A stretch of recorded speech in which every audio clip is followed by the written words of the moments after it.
Mr Chair. The Honourable Clayton Cosgrove. Mr Chairman, like my colleague, we note that we will support this legislation because, in essence, opposing the legislation, of course, will not prevent the issuance of covered bonds. It will merely leave New Zealand without regulation and at a competitive disadvantage, particularly from Australia, as covered bonds already exist. But I have to say, like my colleague Dr Clark and others on this side who have spoken in respect of this bill, we do have a reservation in respect of the unfairness that is created with a two-tier system, whereby in the event of a collapse, of course the banks get far better coverage and get to essentially secure their shirt, and others do not.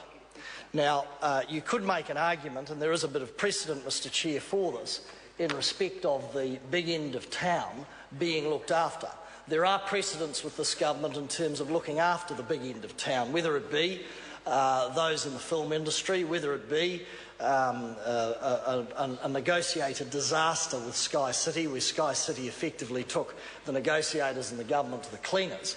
The big end of town tends to get looked after by this government, and the small folk, those at the other end of the scale, tend to have a different set of rules and a different set of parameters and a different set of safeguards. And as my colleague said, we are mindful, for instance, in respect of Mainzeal, where the big end of town were first in, and those subcontractors and others even struggled, for instance, to get their tools out of the construction site, let alone the age-old problem of getting paid. So whilst we support the bill, we have reservations in respect of it. I wonder, like Dr Clark, why the 10% limit of banks' asset base, whether that indeed is too high and whether that shouldn't be brought into line with the 8% that exists in practice, or the 8% that exists and the 6.5%, or the 8%, I'm sorry, that exists in Australia. Now, why we would have a different system, why we would have a different tier, I don't think has been adequately explained by the Minister, and we would look forward to some explanation in respect of that. Yes, absolutely. Why is there a difference? Why did the government put in a different level and a 10% limit as opposed to other jurisdictions like ours? Indeed, Dr Clark is very keen, and I know the learned minister and the chair will be all over this legislation. Totally. He'll have examined it. He will have examined it in great detail last night, knowing he was coming into the chair today. Stu Nash knows the answer. Stu Nash does know the answer. I look forward to Stu Nash providing us with that answer when he re-enters the fray in here in a matter of months. As the incumbent has raised the white flag of surrender, Custer's last stand, it's all over. Various vermin deserting various ocean-going vessels, as it were. So I look forward to Mr Nash giving us a very good dissertation in respect of this. But it is a serious point. This legislation, at its essence, gives preference and a preferred status to banks. There are some reasonable rationales behind that.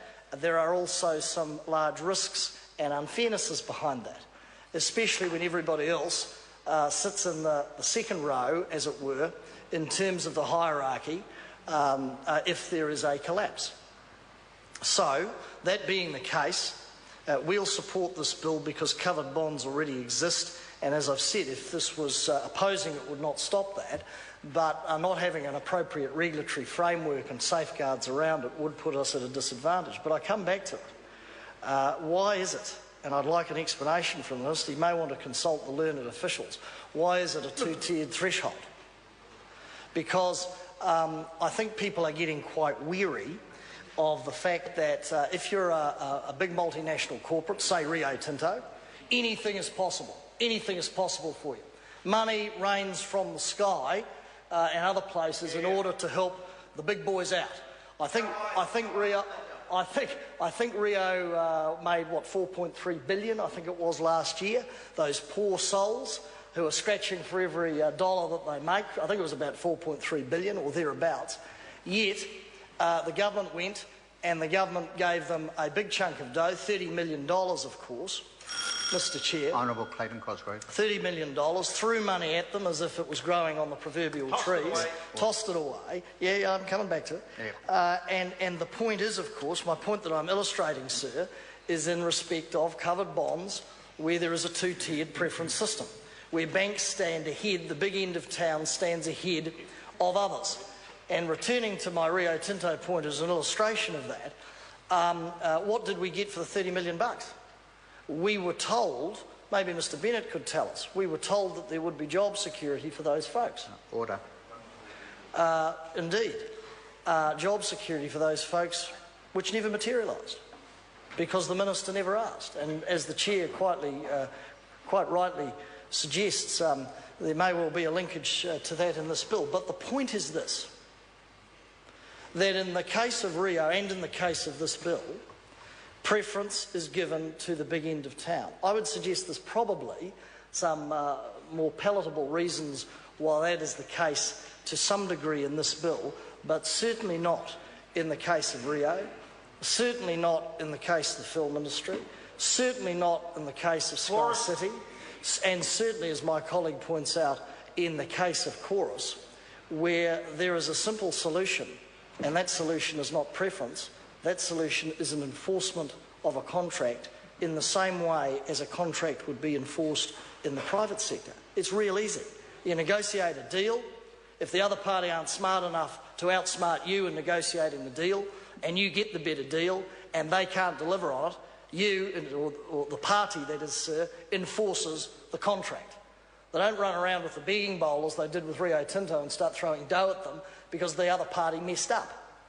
That's the point. So there is, and one could sort of, there is a body of evidence now over the last 12 months that the National Party looks after those big corporates, those mates up and down Queen Street, yet when it comes to mum and dads, and when we talk about mum and dads will be in the second row in respect of preference with this bill. And we know over recent days mum and dads have taken a bit of a hammering out of this crowd, because mum and dads were promised all sorts of things in respect of Mighty River Power, Meridian Energy, indeed. They were promised all sorts of things, and it never eventuated. So the mum and dads will be in the second row as the big boys, the banks, get the covered bond and get the preference. They'll be sitting in the second row in the cheap seats, hoping that their investment positions and their financial positions are maintained.